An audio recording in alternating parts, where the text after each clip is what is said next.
क्योंकि सिल्वर में इन्वेस्ट करने की सही स्ट्रेटजी आपने ध्यान से समझ ली तो आपका कभी लॉस नहीं हो सकता है। तो सिल्वर के अंदर बहुत सारे ईटीएफ्स हैं, लेकिन सारे ईटीएफ आप लोगों के लिए सही नहीं है। कौन सा सही है बताता हूं, रुको।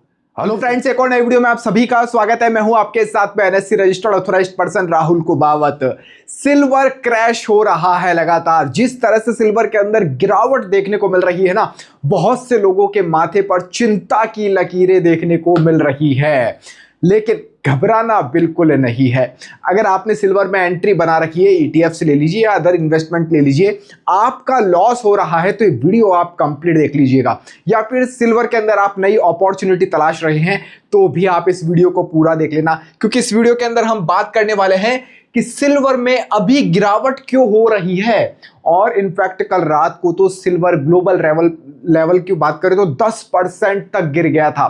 तो ये गिरावट का बड़े कारण क्या है, इसके ऊपर आज मैं आपको डिटेल में समझाने वाला हूं, A to Z जानकारी। और अभी क्या करना चाहिए इन्वेस्टर्स को, अभी क्या करना चाहिए। आपने सिल्वर में पहले से एंट्री ले रखी है तो क्या करना है, नई एंट्री ले रखी है तो क्या करना है, एवरेजिंग कितने पे करनी है, क्या टारगेट रहेगा, सब कुछ डिटेल के अंदर कवर करूंगा सर इस वीडियो के अंदर। खेल खत्म या फिर सुनहरा मौका। भैया बहुत सारे लोगों का मैसेज ये भी आ रहा है कि सर हम तो एग्जिट कर देते हैं, तो ये इसके ऊपर भी बात करूंगा कि आप कितनी बड़ी मिस्टेक करने जा रहे हैं। ठीक है, सिल्वर खरीदने की सही स्ट्रेटजी क्या है, क्योंकि बाय ऑन डिप की स्ट्रेटजी सही रहती है, लेकिन यहां तो हर दिन 4-5% का डिप लग रहा है।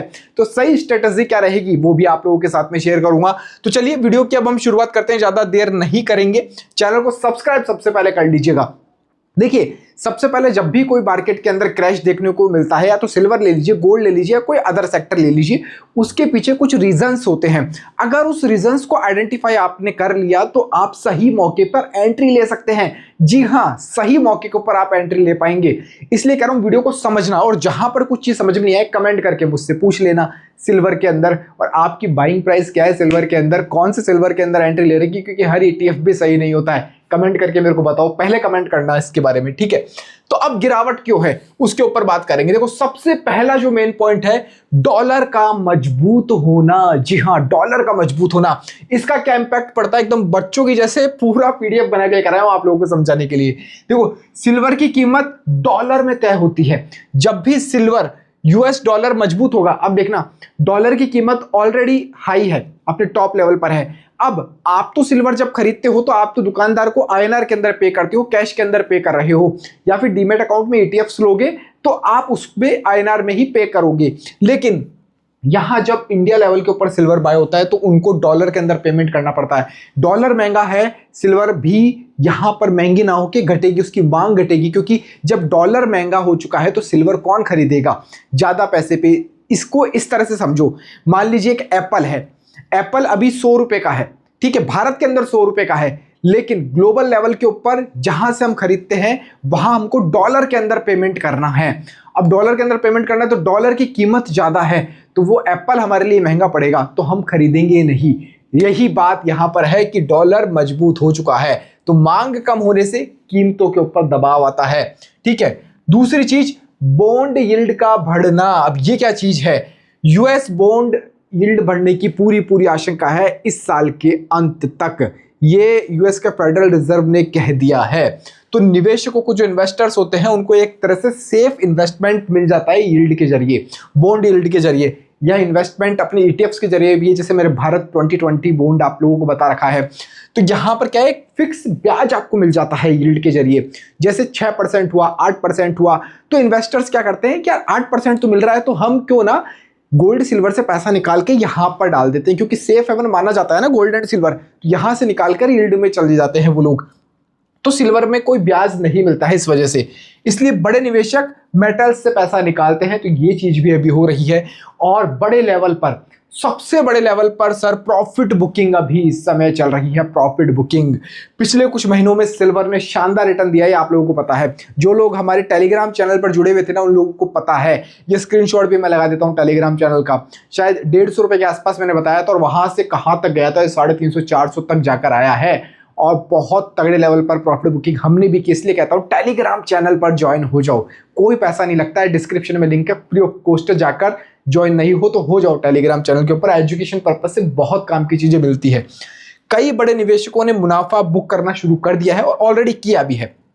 तो एक टाइम में अब जैसे बहुत जगह माहौल बन रहा है ना कि पैनिक वाला, सिल्वर मत लो, सिल्वर में क्रैश आ रहा है, तो बहुत लोग पैनिक में निकल रहे हैं, लॉस में भी निकल रहे हैं। तो ये शॉर्ट टर्म कीमतों में थोड़ी सी गिरावट देखने को मिलती है।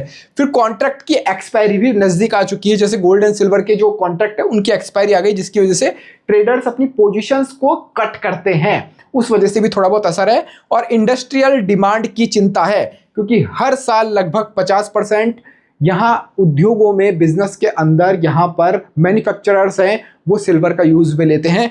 तो अभी जब यहाँ डॉलर मजबूत होगा तो सिल्वर भैया कौन खरीदेगा? कोई नहीं खरीदेगा सिल्वर, क्योंकि ज़्यादा पैसे पे करने पड़ रहे हैं। तो यहाँ पर डिमांड थोड़ी सी कम होगी, भैया हम तो कम में ही काम चला लेंगे। तो यहाँ पर थोड़ी सी इसकी भी टेंशन चल रही है। लेकिन अब सवाल आता है सिल्वर के अंदर अभी क्या किया जाए, कौन सी स्ट्रेटेजी को फॉलो किया जाए, और इतने सारे ETF है तो कौन से ETF के अंदर इन्वेस्टमेंट करना सिल्वर में सही रहेगा, इसके बारे में भी मैं आपको बताता हूं। ठीक है, आगे हम चलेंगे सिल्वर में इन्वेस्ट करने की सही स्ट्रेटेजी क्या कुछ है, कि आप सिल्वर के अंदर कैसे सही तरीके से एलोकेशन करके इन्वेस्ट कर सकते हैं। अब इस पॉइंट को आप ध्यान से समझना, क्योंकि सिल्वर में इन्वेस्ट करने की सही स्ट्रेटेजी आपने ध्यान से समझ ली तो आपका कभी लॉस नहीं हो सकता है। अब ध्यान से समझना एक एक पॉइंट। देखो, एक बार में पूरा पैसा नहीं लगाना है। एग्जाम्पल के जरिए अगर आपको 50,000 रुपए इन्वेस्ट करने हैं, ठीक है, तो मैं कहूंगा अभी सिल्वर बीज ETF जो चल रहा है वो 203 के आसपास चल रहा है। तो आप अभी ओनली 20,000 रुपए के आसपास का ही लो, ज्यादा मतलब 20,000 का ही लो। ठीक है, अगर 8-10% की गिरावट और मिले तो एवरेज करोगे 10,000 रुपए से। लिख दिया है मैंने, इसका स्क्रीनशॉट लेकर रख लो, इस वीडियो का स्क्रीनशॉट लेकर रख लो, बहुत काम की चीज है। फिर नेक्स्ट, अगर और 10% गिरावट मिलती है फिर आप इसको यूज में ले सकते हो। और आपको पता है सिल्वर गोल्ड या ETFs को 2-4 दिन की चीज नहीं होती है, महीना, 2 महीना, 3 महीना, 5 महीना, 6 महीना, 1-1 साल तक लोग इन्वेस्ट करके रखते हैं, और 5-5 साल से भी रखते हैं। ये तो मैं खुद रखता हूं, मेरे को पता है। तो आप बीच बीच में SIPs भी कर सकते हैं। SIP के जरिए मतलब 3 महीने बाद में फिर आपने 10,000 रुपए डाल दिए, गिरावट आई तो फिर आपने 6 महीने बाद थोड़ा सा पैसा डाल दिया, तो वो चीज आप यहां पर फॉलो कर सकते हो। ठीक है, तो ये चीज समझ भाई, एक बार में इन्वेस्ट नहीं करना है। ठीक है, पोर्टफोलियो में 5-10% से ज्यादा अलोकेशन नहीं रखना है। आज मेरे पास में मैसेज आया, सर मैंने यहाँ पर तकरीबन 35-1 लाख का सिल्वर ले रखा है, तो अब मेरा मोटा नुकसान है, क्योंकि मोटा नुकसान होगा तो अब क्या करूं, मैं टेंशन हो रही है, सर मैं बाहर निकल जाऊं तो भी लॉस है, बने रहूं तो भी लॉस है। तो ये गलती आप मत करना। ETF के अंदर, सिल्वर के अंदर, जब भी आप सिल्वर ETFs बाय करने जाओ ना तो ये वाली गलती मत करना। मैं फिर कह रहा हूं आपको कि अलोकेशन ज्यादा नहीं रखो। इक्विटी में 70% रख सकते हो, गोल्ड में 10% है, सिल्वर में भी 5-10% ही रखना, और कैश डेट में 10-15% का फ्लो आप रख सकते हो। ये मैं बार बार आपको कहता हूं, डाइवर्सिफाई पोर्टफोलियो आप लोग बनाओ, डाइवर्सिफाई बनाओ। और पोर्टफोलियो भी टेलीग्राम पर मैंने डाल रखा है, इसलिए ज्वाइन रहो, आप वहां पर एक्टिव रहो। फिजिकल सिल्वर की जगह सिल्वर ETF को चुने, ये मैं हमेशा कहता हूं, क्योंकि यहाँ पर स्टोरेज की समस्या नहीं रहती, क्योंकि आप चांदी के जाके कुछ भी आइटम दुकान से खरीद लोगे, मेकिंग चार्ज लगेगा, स्टोरेज की दिक्कत रहेगी, और भी प्रॉब्लम्स है। बाय एंड सेल इजीली नहीं कर पाओगे, बेचने जाओगे, आप गिरावट हो गई तो ये ज्वेलर्स लेंगे और नहीं आपकी चांदी। अभी आप जाओगे ना तो सॉरी, गिरे हुए तो ले लेंगे, अगर बढ़ जाएगी तो लेंगे और नहीं आपसे, ये फिर गिरे हुए पे बोलेंगे नया खरीद लो, अभी मौका है। प्योरिटी की चिंता नहीं है और मेकिंग चार्जेस यहाँ पर नहीं लगते हैं, इसलिए सिल्वर ETF सबसे बेस्ट ऑप्शन है, सिल्वर ETF। ठीक है, हर बड़ी गिरावट को अपॉर्चुनिटी की तरह देखना है आपको। अपॉर्चुनिटी की तरह कैसे देखना है? क्योंकि पैनिक में सेलिंग नहीं करना है। सबसे पहली बात तो पैनिक में सेलिंग नहीं करना, जो अभी हो रही है, बहुत सारे इन्वेस्टर्स कर रहे हैं गलती। धीरे धीरे एक्यूमुलेट करना है आपको। मतलब अभी जैसे 204 203 के ऊपर आपने एंट्री बनाई, गिरता है, यहां से 10% गिरता है, यहां पर 180 के आसपास आया तो आपने एवरेजिंग कर ली, ये सबसे बेस्ट है। और लॉन्ग टर्म इसको रखना है, कोई जल्दबाजी आपको नहीं करनी है। अब मैं ये क्यों कह रहा हूं? क्योंकि फ्यूचर में बहुत ग्रोथ है, सिल्वर को लेकर बहुत सारी ग्रोथ है। कैसे है ये देखो, सोलर पैनल्स आपको पता है कितनी तेजी से आगे जा रहे हैं, इसके अंदर सिल्वर यूज होता है। इलेक्ट्रिक व्हीकल्स है, बनना बंद नहीं होंगे, सोलर इलेक्ट्रिक व्हीकल्स आगे फ्यूचर में होगा, सिल्वर का यूज भी होता रहेगा। AI सेमीकंडक्टर चिप्स के अंदर यूज में होता है और इंडस्ट्रियल डिमांड इसकी बहुत ज़्यादा है। इसीलिए सिल्वर के अंदर ग्रोथ के पूरे पूरे चांसेस हैं। फ्यूचर के अंदर थोड़ी बहुत गिरावट हर जगह आती है, लेकिन अच्छी चीज़ों को कभी बेचा नहीं जाता है। आज आपके पास में गहने रखे हैं गोल्ड के, मान लीजिए आज गोल्ड का भाव 40% नीचे आ जाए, तो क्या आप उन गहनों को, उन ज्वेलर को ज्वेलरी शॉप पर बेचने जाओगे कि उन ज्वेलरी को? आप नहीं जाओगे ना। यही रीजन है, आप ETF को भी मत बेचिए, रखिए। अच्छा, अब बात कर लेते हैं कौन कौन से ETF सबसे बेस्ट हैं, क्योंकि बहुत सारे ETFs हैं सर। ETFs यानी सिल्वर की जब हम बात करते हैं ना, तो सिल्वर के अंदर बहुत सारे ETFs हैं, लेकिन सारे ETF आप लोगों के लिए सही नहीं है। कौन सा सही है बताता हूं, रुको। अब देखो, यहां पर मैंने कुछ सिल्वर ETFs के नाम लिखे हैं। ये तमाम सिल्वर ETFs वो हैं जिनका बहुत अच्छी लिक्विडिटी है, बहुत अच्छा इनके अंदर AUM है। ठीक है, तो पहले नंबर पर मैंने रखा है निप्पॉन इंडिया सिल्वर ETF को, जो कि सिल्वर बीज नाम से जाना जाता है, मेरा फेवरेट है।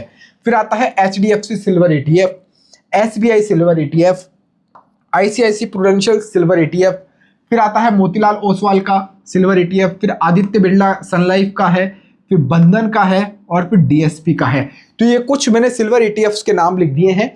जो भी आपकी मर्जी हो, जिसके अंदर भी आपको लगता है सही है, दो तीन चीजें देख लेना, लिक्विडिटी हो, ट्रैकिंग एरर कम हो और आपका यहाँ पर पैसा मतलब ठीक ठाक लग रहा हो। ऐसा नहीं कि 20 रुपये वाला ले लिया तो वो 20 रुपये के हिसाब से बढ़ेगा, जो आपने 200 रुपये वाला लिया है वो 200 रुपये के हिसाब से बढ़ेगा। ये एक तरह से क्लियर करके चलना।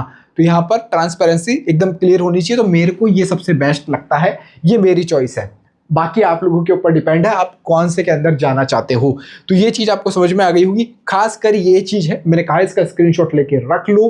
अच्छा, अब बहुत से लोग बात कर रहे हैं कि सर अभी किया क्या जाए, क्योंकि हमने पहले से बाइंग कर रखी है। होगा आप लोगों का सवाल ये है कि अभी हमने पहले से बाइंग कर रखी है और हमारा इतना % डाउन है। देखो गुरु, अगर आपका सिल्वर अब 10 से 15% डाउन है ना, तो आप यहां पर एवरेज कर लेना इसको इस रेट के ऊपर जो आज चल रही है। ठीक है, 10 से 15%, ठीक है, डाउन है तो ही करना है, नहीं तो नहीं करना है।